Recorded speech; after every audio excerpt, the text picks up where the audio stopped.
Hey there guys, it's Metro and we are back. This time we're making a video on a compilation of all the routes we're making for Season 2 in Dragonflight. One of the most commonly asked questions. Routes that are going to be for pugging start to finish. Luckily the Season 2 routes are pretty much similar to Season 1 routes. There's not a lot of crazy wiggle room. There's a lot more dungeons that have it though, but the way they design the count and stuff, it's a lot more open and you can kind of just get whatever you want and there's just going to be breakpoints throughout it. But these routes are designed for pugging from the tank perspective, so if you guys have any questions or anything you think I should add, let me know. This spreadsheet is down below, bigplayed.1/routes if you're looking for a quick extension, and it's going to have the links to the routes here. If you are checking this out like the day it's published or like immediately after it's published, just be aware sometimes Pastebin has to like moderate the post, but it's like more than a day later. It should be good. If any of them don't work, just let me know. So we start with Halls of Infusion, and this one's definitely one of the easier routes in the season. There is a little bit of a question mark here with some like optional stuff going on the side, but it really messes with count. I don't really think it's worth it. Maybe the meta is going to change and we'll come back to this. There'll be an advanced tab for routes that we do end up coming up with that are still pug friendly but become more important later on in the season. This guy sometimes that doesn't come out of this pack. I've had it where it just gets stuck here fighting these mobs. If you miss that, you can easily make up count later in the dungeon by just pulling like some of the extra trash later. But just in case, if you don't ever see these two mobs, like they should come running from this side. On Fortified, you can lust this first pack if you don't feel like you need it for the boss. Otherwise, I just have the targets that you're going to be using Bloodlust on as red. You can do that in any key, any week, but big thing here is just making sure you're going right here. From what I've been told, right is more count, but it's way less dangerous. And the way we do the route, it's like doesn't even matter how much count we have. You barely go over anyway, and even if you were to worry about this, I don't really think the timer's tight in this dungeon whatsoever. And that's it. Then the only question is really, do you want to lust for this boss or this boss? Or you could try to lust on trash somewhere down here, like people are lusting on the different dragons. This pack here maybe for Fortified week, but I think lusting on this boss is going to be the play no matter what. And then the gauntlet's a straight line, so Halls of Infusion's route's pretty straightforward. Now Brackenhide Hollow was definitely one of the ones that I think people were like the most worried about coming into the season. I think like the routing is what makes this dungeon fun. We did come up with like a pretty good route, but I'm gonna tell you right now, like I don't know what's going on here, but like the route is not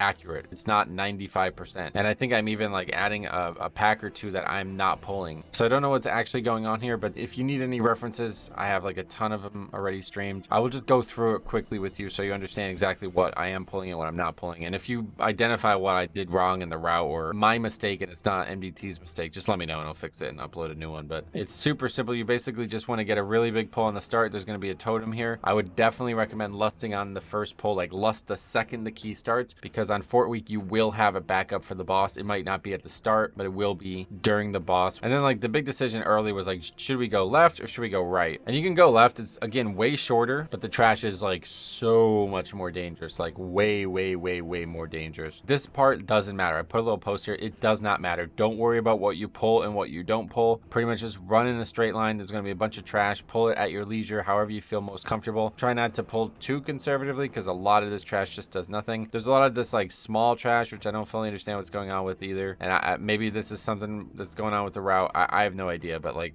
stuff gets pulled in here all the time. Like I don't think I actually pull this pack. Like I don't know what gets pulled and what doesn't. It just doesn't matter. That's all I'm telling you, because there's so much count at the end that you can easily fill all this count if you need it. One thing I will say is that if you pull all this and you get up here, you'll probably have less than 2 minutes before Bloodlust is up for Tree Mouth. So what I've been doing is just going in killing Stink Breath. You know, if it comes to a point where you actually need count, then you can just get another pack and then definitely have lust for Tree Mouth. But the way I've been doing it, like we don't need the count. So, but the problem is like lusting anywhere else is then going to make the last boss's lust not really available. So yeah, you can actually skip all this. If you guys aren't aware, you can actually run to the right here, but it's super easy. Just as soon as you cross this bridge, just bang a right, and there's like a little camp and a little bit of a ramp that goes up and around here, and just stay on this kind of mountain and you can skip all of this stuff. This patrol is really dangerous on Fortified week, so you can definitely consider skipping it. It's not hard to skip it all. It paths all the way up, so you can just kind of walk around it and then wait. It's pretty slow to do that though, but it's certainly better than having a bunch of people die to it. Super easy boss, so you can pull a lot of this trash into it. Like if you're skipping this pack, you can just pull these mobs into that boss and just fight them, because I'm like 90% sure they get damaged by the traps. I not actually confirmed it, but it does seem like that's the case. This mob, I've never seen it patrol like this. It's usually either on one of these two sides, but I guess it could patrol all the way to the other side. This is like the only actual hard mob. All of these other mobs are just pure fodder. They don't do a single thing. This mob is like another caster, so you can just grip it and interrupt it it and bring it in. This pack is not here. It's actually up here. These two are kind of like blocking the way. It's almost like they kind of mix these two up or something like that, but this is all one pull for me. Easy. It's got a couple interrupts, but that's it. And then at this point, you have nothing really left other than whatever's here that you need. So like I said, you can fill with all of this count. This is a dungeon that looks like it has a lot of different options in it, and it does, but I think in general, like pugging, it's just such an easy timer that you want to just take the least difficult route possible, make sure nobody gets lost, nobody gets any methods of confusion along the way, and then get up here and you can lust for this guy. And super easy fight. Now they nerfed the hell out of it, but definitely a good bloodless target. Uldaman is like the epitome of a straight line dungeon. I can tell you a few small tips, like coming to this boss first and lusting him, and pulling some of these together. It's like kind of aggressive, but death grips make a lot of this possible. These shamans are whatever, the geomancers, actually they cast a lot, so if you're going to try to pull them, you got to make sure you grip them or get ranged interrupts on them. Just whatever route you want to navigate through this dungeon, go for it, and try to be as aggressive as you can, because the timer does get kind of tight on higher key levels. Really, this is the only thing you can skip. These two guys are really dangerous. They're definitely the most dangerous like single mob in the dungeon, and you typically go slightly over count if you do the route. Now the thing is, there's one extra mob that you need to pull in order to be able to skip these. The extra also is the whelps. Like I wouldn't normally pull this left side of the whelps, but we will need to do that. And that comes down here in this pack. So this is right after the fourth boss or whatever it is. Earthen Warder on the right side. He's kind of out of sight. Like when you walk in the room, you have to turn and look for him. He's kind of behind this little structure. So as Death Knight is super easy. Just grip him over. You can actually split pull these two, couple of these mobs from the other ones. But yeah, just combine all these into one pack and that's enough count. And then you get 100.52 by skipping the last two. And it's super easy. Again, you can check out the VODs if you want, but there's a pillar. Just kind of hop up on the pillar, hop to the ledge. There's going to be like a little bit of a statue here. Just kind of walk past that and then make a hard right when you get past the statue. Otherwise, you will aggro these, jump over the backside, and that's it. At worst, you just pull them, but you can also just like invis pot or do something else like Shroud maybe. Now, Neltharus is another one that is looked at as a very tight timer right now, especially on Fortified. So the topic of discussion is what you want to pull and what you want to bloodlust on in this dungeon. And I'm going to tell you right now, the route I'm running is not the most optimized one. There is better optimization even for pugging that you can do here. But I'm telling you right now that as a pug tank, somebody who does a lot of keys in a pug, you should consider this route instead. The dungeon may not always be the easiest timer, but the rate of failure will all come down to Magma Tusk. Especially early in the season, I have seen so many deaths to this boss. Like, it is really absurd. It's kind of turning into the Curator from Karazhan. Pretty easy fight. Numerically difficult at times, yes, but a lot of people just die to the actual mechanics of the encounter. So I'm coming here and bloodlusting here no matter what. Don't let people convince you to bloodlust on trash, then go elsewhere and come back. And if you kill this first boss, you will probably have a very good chance at upgrading this key. We actually had it on Tyrannical Week where we wiped the boss, came back and killed him, and still only missed the key by 2 minutes. So to me, getting a boss like that out of the way early is mandatory in pugging. Now there's another kind of big trick that you can do down here. There's these like pole arms that are like stuck in the ground based on a chain or something like that, and you can pull that chain and break it on the mobs and it does a ton of damage. People say like, if you do that well, the dungeon gets way faster. Frankly, I don't necessarily buy that because this is some of the easiest trash in the game anyway in this hallway, but yeah, it's certainly faster than killing it. The thing is, it seems to explode based on where the person is when it snaps, and that does a lot of damage to people near you, so that often means you will eventually end up damaging your party, and in a pug, I do not think this is worth it. You have to communicate, because if you have any melee and you as the tank grab it, people will simply die. And obviously if a range grabs it, then the tank's probably going to die. You can think about that, and if you want to try to elevate that, you can do it. You're going to have to communicate a lot, and even if people, maybe like even if one person dies, it might still be worth it. So otherwise, we're just grabbing the entire hallway here. This is super easy. This trash, especially on Tyrannical Weeks, is like, I don't know what it does. It doesn't seem to do anything. You can grab it all together, pull it around the corner here to line of sight it so it all comes in, and just grab. I've been doing that. And then the whole hallway here too, we grabbed a few times. And then up here, there's like a pretty maybe controversial decision. We talked a lot about this on stream, because if you just do like the straight line W route, you will not be able to get good count. The question mark is like, do we want to pull an extra trash pack, or do we want to just commit to fighting the mini boss? The mini boss is very efficient, 8.3 on efficiency score. And on top of that, these two mobs are actually like pretty efficient and in the way. So you can skip these. There's a bunch of shenanigans you can pull off, but in a pug, we're not going to be doing that kind of thing. So it's best to just pull these and then pull them into something else, right? So you could either try to pull them into this pack, pack, or you can just pull them with the mini boss and get a ton of efficient count here. This is a really good Bloodlust on Fortified Week. Like per timer, Bloodlust percent, like this is the best. The problem is this boss is actually really hard. No matter what week it is, people seem to struggle, healers especially. So you can pull however you want. This guy is skippable. So what you can do is you can go down here, Bloodlust here. Like if it's definitely going to be up for him, go down here, Bloodlust here, then come back, and then maybe this extra time in between the two bosses will guarantee that you have it up for the last boss. Or if it's like already up, like you get to this point and Bloodlust is already up, then pull this and Bloodlust it instead. Because otherwise, like if you did this whole room with Bloodlust up at this point, then you're definitely not going to have it for the last boss, which is probably more important. And again, not a super optimized route, but it doesn't need to be. This timer is tight, but the rate of failure is always going to come from the bosses in here. So just set your group up for a situation where they will not fail on a boss, and if they do, then you'll know immediately.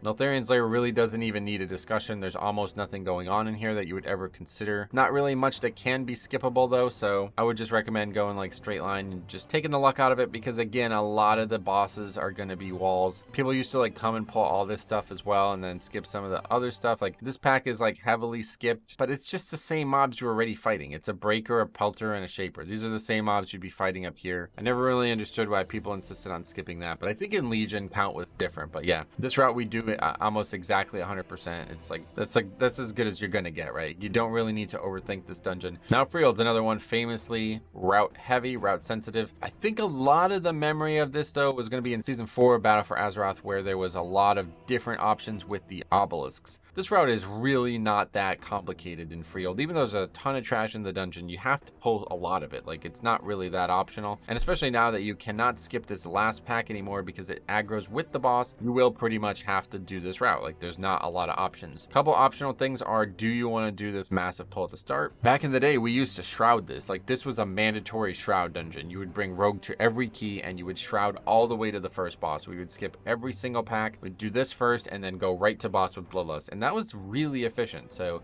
that's still on the table for pugs if you want to guarantee that you will skip it, but you cannot do that. You need a rogue because you need to be able to mount up. So they are obviously off their mount, everybody else mounts, and then you just ride all the way to this area and go right to boss first. And then even if you want to backfill or something like that, you can, but this is a really efficient pull to use Bloodlust, open the dungeon with. Just be aware that like on Tyrannical, if you do that route, you will have a lot of trouble getting Bloodlust for this boss. A lot of people probably don't even care about that anymore, simply because this boss has been nerfed pretty substantially, but I do think it is still the hardest boss in the dungeon. So Bloodlust here does seem like the right choice. And then just the big tip is just making sure you're filling this RP void with count. There's like, I think it's like at least 2 minutes of RP. You should have somebody come over here and start the first RP while you're fighting trash. That's like super basic. It doesn't even need to be done early. It can just be done whenever you're fighting one of these packs. We are getting this patrol. Be careful not to fight them under the bridge, because a lot of times people's spells will hit above the bridge and aggro this trash and you'll wipe to that. And we do only need like half of these yellow mobs just to get a little bit extra score, because otherwise we're not at 100% on the dot. And then I am pulling these on the side here, which a lot of people are skipping, but simply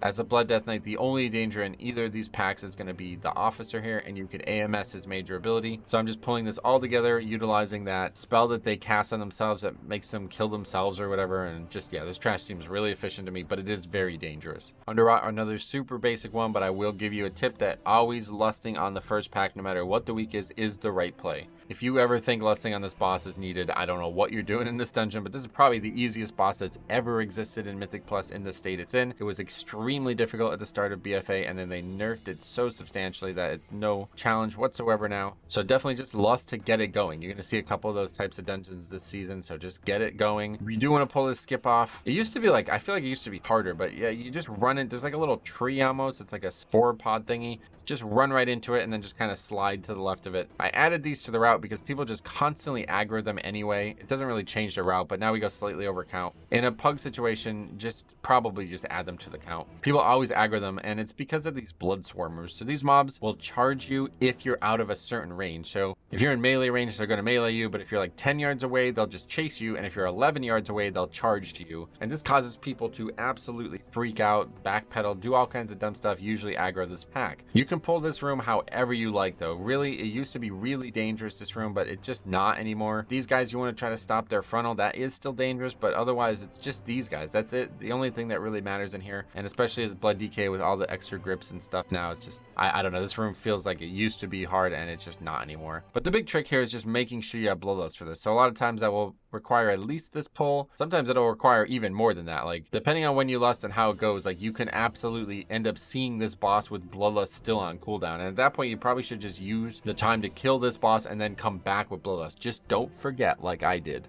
The final door will not open if you do not kill the second boss. Just a bit of fair warning. But anyway, yeah, then down here, again, this is another mob that we really don't want to pull, but people aggro it all the time. You can just fight this guy solo. I think, like, ideally you would just skip this whole area just to stay efficient. And at this point, it's just super easy. Just like kill these mobs and then just hang on to the right side, and that's it. And Vortex Pinnacle, super straightforward route. It's a very, very, very short dungeon. Very little actual trash in it that you can decide anything on. But there is one major decision we are making, and that comes here. We are skipping the second Young Storm Dragon, which in my opinion is the hardest single mob in the game right now, especially on fortified weeks, and I'd imagine especially on a Grievous week. So the first time you get to this one, you have an opportunity to Bloodlust if you do this accurately. I will always recommend Bloodlusting the first pack. These mobs are very difficult to pull, so even if you don't want to pull these, just Bloodlust anyway. It doesn't really matter. Or you can save it for this pack. It should still be up where you want it, but probably on Fort weeks it might not be up for the Young Storm Dragon. It doesn't really matter though. Like, Bloodlust anywhere is fine. The boss is still dangerous, so Bloodlusting here is always important, but it's just about skipping this. So the only thing that you need to know in order to skip that is you're gonna have to pull some extra trash that you don't even realize is probably there. There's assassins on both sides and these turbulent squalls on both sides. So typically you would only pull one side and then come up in advance. If you're gonna skip this guy, you need to pull something extra because he does give 4.7% count. So you can easily skip him though, just walk by him. It's literally just on the right side. There's so much space, and that's it. You have to pull everything else in the dungeon. Now, another thing that people are like freaking out about is these mobs. Skyfall stars, they are not dangerous in my opinion. It's all magic damage, but if you get unlucky and you get mad targeted by them, you probably will die, and that's really inefficient running back from there. But you can skip these instead of the dragon, but to me it's like, do you want to fight the dragon, which is like definitely dangerous, or do you want to fight the stars, which is like only dangerous if you get unlucky? That's it. Now, we had some shenanigans where people like mind controlling these healer mobs. You can do it if you want, and in fact it does help count a lot. We had a Shadow Priest do it, and honestly it killed his DPS on the last boss. This fight is one of the hardest fights in the game and probably going to stay that way, and if you do mind control one of those out as a priest, then you know they'll be 100% count on the dot. It'll be like perfect. So otherwise, just make sure you're lusting at the right time. Like, this pack is really, really dangerous. It's probably the hardest pack in the season, maybe the hardest pack in the expansion so far, because like the pack in Temple of Jade Serpent was hard, but it was actually just really on the tank at the end of the day. This pack is hard for the tank, but hard for everybody. So bloodlusting here on Fort does seem like the option that you want to employ, but then you got the last boss here and is not really a pushover no matter what the week is. So that's it. Let me know what you guys think. If you have any amendments or anything you see over the months, let me know. Again, these are crafted for hugging specifically, so I really think this is going to be the option that you want to think about using no matter where you're at in the game. No matter what level the keys are, like, these routes will work. So just don't overthink it. Get out there with the best group and make sure you're bloodlusting on the correct targets. Thanks for watching. We will see you guys in the next one.